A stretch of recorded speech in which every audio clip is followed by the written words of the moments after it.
You are watching CIOTV by Enterprise IT World, a production of Accent Infomedia.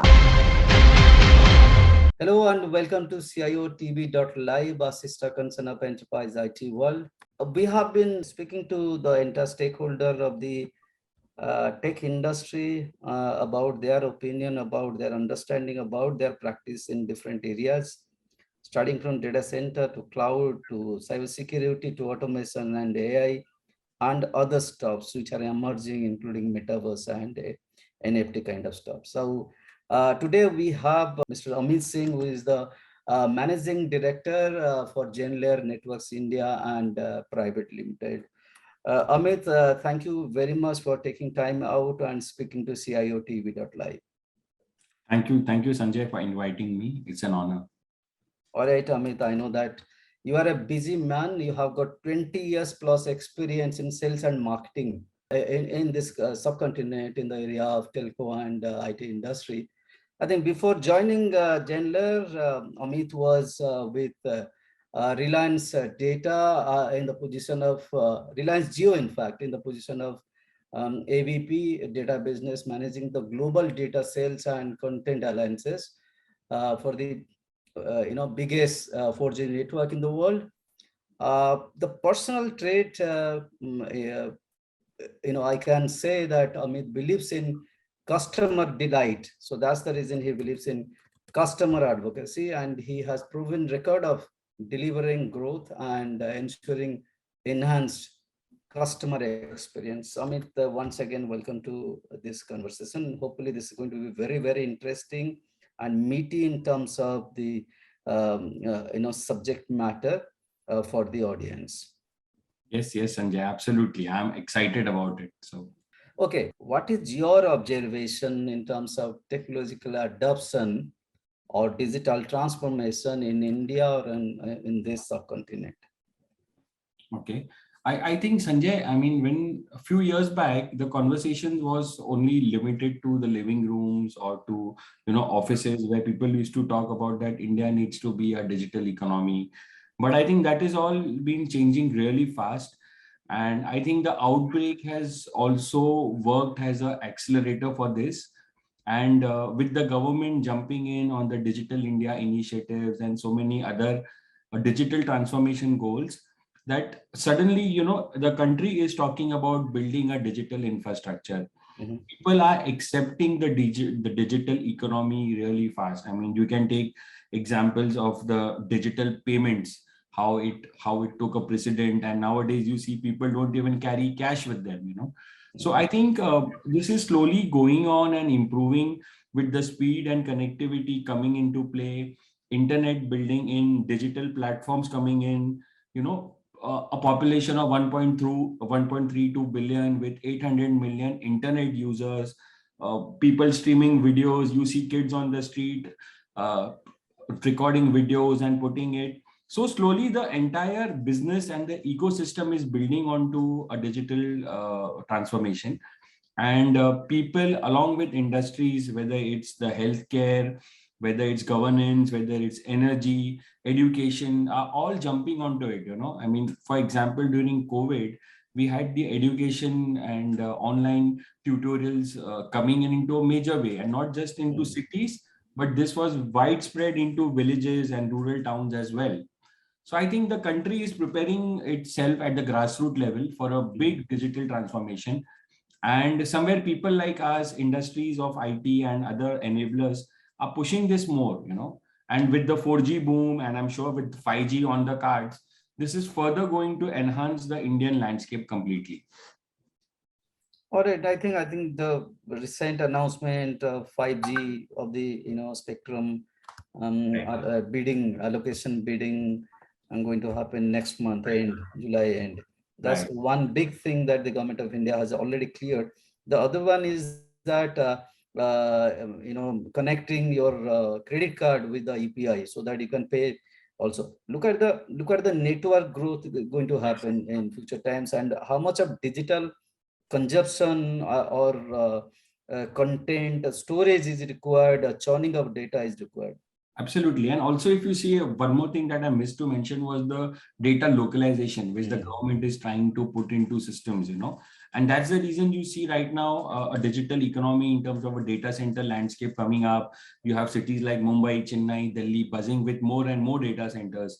I mean, these are all part of a larger plan, and the sum of pieces would make the entire equation good for us, with the data localization coming in, with the digital landscape increasing, increase in internet users in the country, adoption of technology. I mean, when technology came in, this was spoken more to be video is going to be for the youngsters.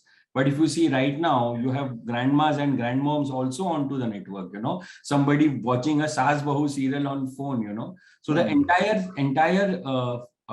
conclusion of people moving from big screen to small screen has moved. And it has moved across all ages, It's not just the teenagers who are going to drive this, but the entire population of the country is moving on. All right. What is your take on, or what is your observation, or what is your say on the 5G thing that government is now, the auction is going to happen in July. So what kind of revolution that 5G is going to bring in? One is edge computing, edge data center. Right. And what is the outcome of all these things? I think 5G is only going to take the next step for us. I mean, 4G was more of video. I think 5G is going to be more extensively on video with live streaming, live conferencing, and especially for a country which is this huge, 5G infrastructure also needs to be of that size. So not just the mobile ecosystem that needs to be 5G adept. You also need to have the mobile towers, and these towers needs to be fiberized, So it's not that now you can go on with a radio tower and offer 5G. So even the telcos are gearing up, and that's why you see telcos talking about 5G, about bidding into the spectrum and building infrastructure for it, So if you go into a rural town now, you don't see a radio or a RF tower onto it. You see a fiberized site, And that's the first step towards changing this landscape. Plus, I'm sure with time, the cost of switching to a 5G handset would also be very minimal. I mean, if you see the reason why 4G worked so well in the country was that there was absolutely near zero switching cost, from a 2G, 3G to a 4G. Right. I think that is what is further would fuel the growth for us. And in tier 3, tier 4 cities where the villagers and the rurals are adopting to smartphone, they would be more keen to, they'll be more open to try this if the switching cost is very less in terms of technology. And obviously, this also gives government another stream to, get some amount of earnings. Absolutely. And this is the challenging part here is everybody is a beneficiary of, obviously, especially those people. I mean, 600 villages, billions of people obviously will be beneficiary. But the biggest challenge for here, what I see is the CIOs, those people, B2B companies who are enabling, who are providing all these platforms, all these contents. Every passing day, they are feeling pinch of the pressure from a peer group or from kind of competitive landscape, pressure from the CFO, pressure from the CEO, because everybody wants to do something, matching with the expectation of the government, expectation of the people, competition as well. So how do you see this competition? How do you see this pressure for the CIOs? I think honestly, it's a hot seat. Any CIO is in a hot seat right now, and they are like pressurized from all. I mean, obviously, budget is one of them. Everybody wants to optimize cost, so cost pressures are there. Then you have to manage the digital workforce, compliance, the data security, integration, agility. I mean, they have a long list. I'm just trying to recall some of the top of my mind things which I feel, then managing internal customers, managing external customers. So I think there's a lots of problems on their plate. I mean, skill gap could be one of it, getting the right skilled person for the right job is an important task again for the CIO. So I think what I personally feel is that a CIO must now shift their tunnel vision focus more on growing the business and the bottom line, Mhm. And I think innovative CIOs are coming up to that point where they are thinking about, hey, how I'm going to generate some kind of money from this cost, from this activity, and not just look at cutting cost. Cutting cost is a very myopic kind of a step. It will help you now, but what about later? So I think they need to look at more of improvement in terms of growth of earnings, seeking ways to improve the current ecosystem rather than just doing a project and moving out. Instead of that, they should have a more larger vision to see how they can continuously keep on improving and get more bottom lines, onto this. And they also need to think about integrating technology into the business aspects. Technology and business should actually go hand in hand now. Mhm. I think that is what they need to more focus on. I think it's high time that we should evaluate these things with a open mind, And I think most of the CIOs are doing this really well, because I keep meeting lots of them are my friends. We work in the same industry, and I see a radical change coming into them. Maybe it's the digital ecosystem coming in, or it's their end user demands. But a lot of CIOs are thinking on those lines now. So they have started sitting in all these meetings, be it marketing meeting, production meeting, or other functional meetings of the corporates. Everything that can help him improve a single experience or help him improve cost, they all are involved into it now. All right. I think that's good. Oh yes, it is. It is. So coming to Zenlayer, you being an enabler of the entire thing, sitting on the core, what is the kind of play are you seeing in this digital shift of the country to the digital economy, digital, I think I'll say digital everything, experience. Yeah. Absolutely, Sanjay. So our tagline is improving digital experiences instantly. Okay. So I think our genesis of our building of our business is on digital. We strongly believe in that. So if you ask me what is our play, if you see internet of the current time is built more for availability. It is not built for performance. And that's the play where Zenlayer comes in. We want to talk about improving performance. We want to talk about improving digital experience of every user. And how we do that is, using our massively distributed edge cloud infrastructure across, across the length and breadth of the globe. We have some 270 plus POPs. This ensures that the internet not just continues to be available, but it continues to improve their performance, whether it's watching a video online, whether it's playing a game, whether it's doing some fintech transactions. We ensure that the end user experience is instant, and that is where our play is. And we will continue to do that. We'll continue to invest in building our edge data centers. We have certain goals in mind. We have certain emerging markets in mind where we would continue to invest and focus. All right. Now, being a CIO, if I'm putting in the shoes of a CIO, or putting hat of CIO, I can always think of a company and its competitive advantage. What is there with the competition? If I'm evaluating Zenlayer, what is there? If I ask that question, what would be your answer?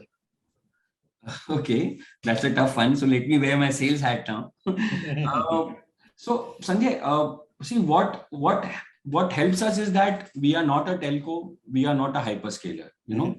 We are somewhere in between. So we tend to bring out the best of both the worlds. We offer, in terms of telco, we offer network connectivity. In terms of hyperscalers, we are able to offer compute, storage, and all other things that they need.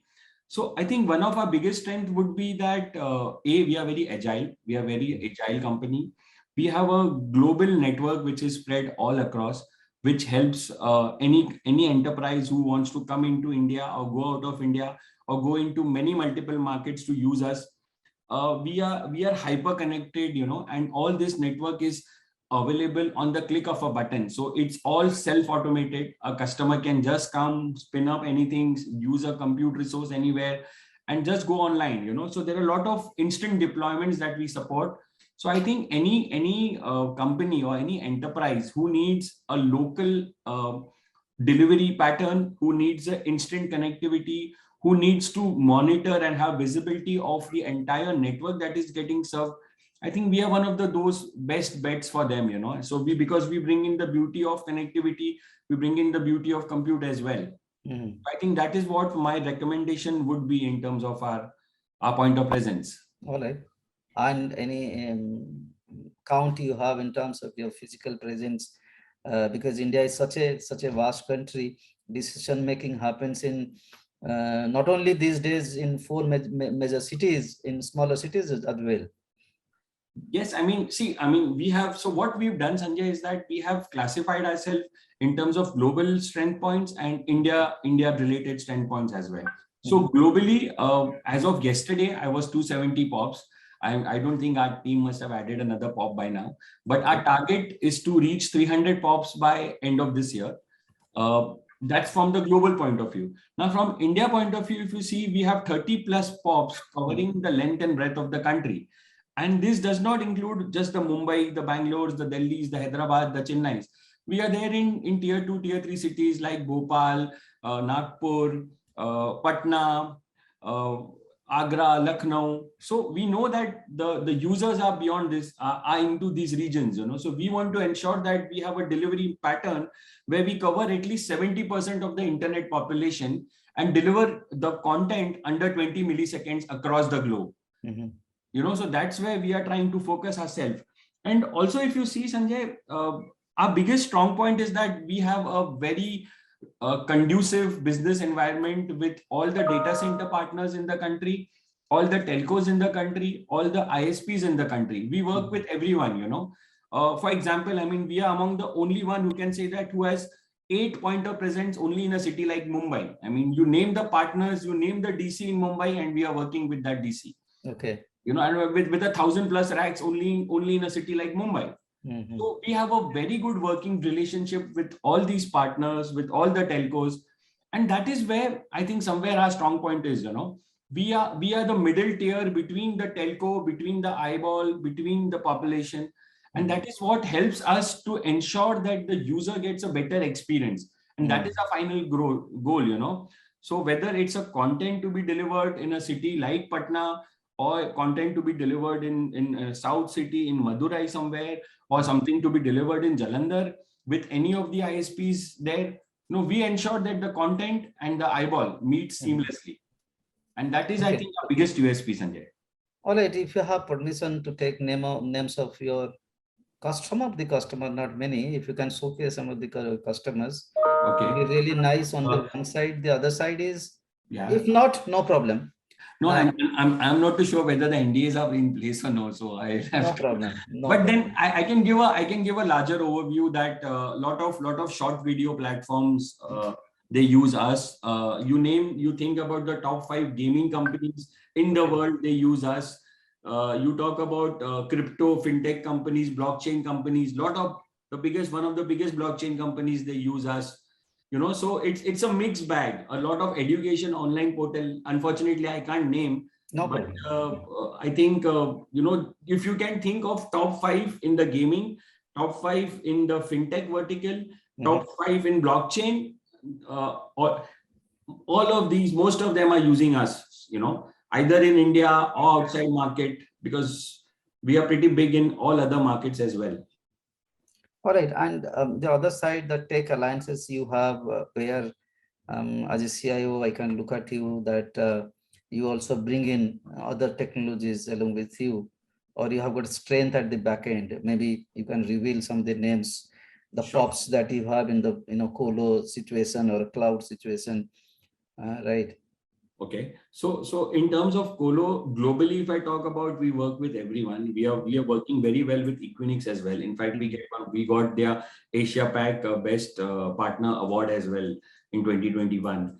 We work with all other data centers that we have in India. We work with NetMagic, with Sifi, with Control S, with Yota, with STT in a big way. So you see all the big, with NXtra as well, you know, so we work with all the players who are there in terms of the data center ecosystem. In terms of cloud ecosystem, we are global partners with AWS, with GCP, with Microsoft, with Azure, we are there with Ali, we are there with Tencent.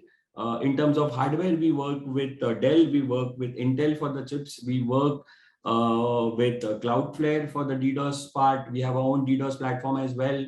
So we keep on, so just to share with you, Sanjay, ours is story of invention. We keep on reinventing ourselves, innovating ourselves. So we just launched our own DDoS platform as well. We've just trying to catch up the game and get more focus on the acceleration products. So we work with different ecosystem, different country, different markets. We work a lot with telcos also, You talk about global telcos, you talk about Indian telcos. We work with everyone. Whether it's Tata's, whether it's Airtel, whether it's Jio, whether in terms of global, it's a level 3, it's Singtel, it's PLDT. We work with everyone. We work with Etisalat, where you are in Dubai right now. So we work a lot with Etisalat. We work a lot with Do as well. Okay. All right, Amit. We covered pretty everything from digital to 5G to and ended with security as well. So let us conclude this conversation here. If you have any piece of advice to your customers, to the CIOs, please go ahead. Thanks, Sanjay, for taking time out first. I think my recommendation and my advice to my fellow colleagues would be to, open up your more possibilities and start focusing more on the edge side of things, and ensure that the digital experience of your external customers is the core focus for all your initiatives. And ping us, we can surely help you for that. All right, Amit, thank you very much for taking time out and speaking to CIOTV.live. As you go forward, we'll bring you, onboard you, try to bring your opinion into this forum and update the CIOs what's going to happen once the entire Pandora box opens up in India with 5G. Thank you, Amit. Thanks, Sanjay, for having me. Thank you. It was a pleasure, absolute pleasure talking to you. All right, ladies and gentlemen, that was Mr. Amit Singh, Managing Director for Zenlayer Networks India Private Limited. If you have any question or query, email ID of mine will be given at the end of this conversation. You can drop mail to you so that you can get the right answer from Amit. Thank you for watching.